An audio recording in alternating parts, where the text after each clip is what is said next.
Giydim çaruklarımı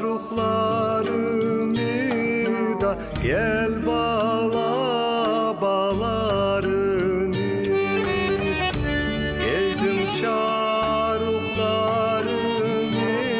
da gel bağla bağlarını.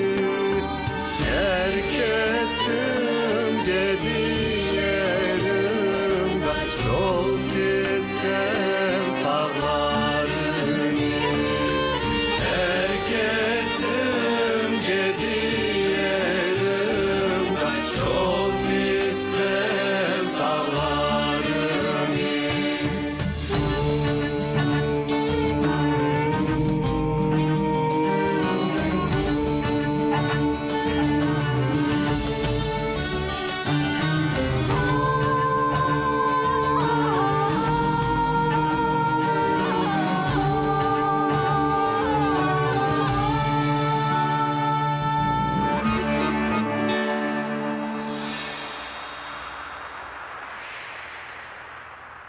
क्या हो गया बेटा, जल्दी जा रहे हो?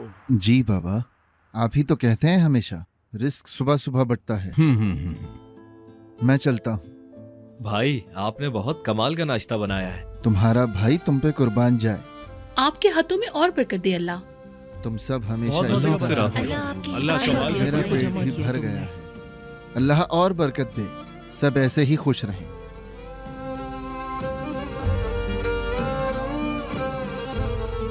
सबने खाया है लेकिन अब भी खत्म नहीं हुआ। अल्लाह के हवाले।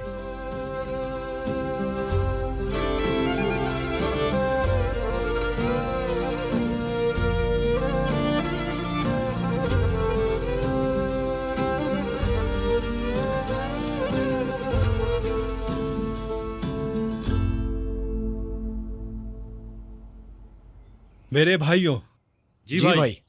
मुस्तफा भाई को अकेला मत छोड़ना, जाओ। भाई मुस्तफा भाई रुके, हम भी आ रहे हैं।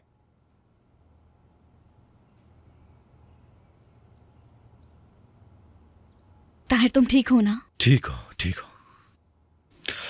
मैं बिदत भाई के पास जा रहा हूँ, तुम क्या करोगी? मैं ईद को स्कूल छोड़ने के बाद मरजान के पास जाऊंगी। तुम जानती हो ना वहां क्या सुलूक होगा? जानती हूँ, लेकिन मुझे अपने खुदा पर पूरा भरोसा है। अच्छा चलो ठीक है, मुझे इजाजत दो फिर। आ जाओ बेटा। जाओ अपनी अम्मी के पास। आप लोग खाइए, मैं चलता हूँ।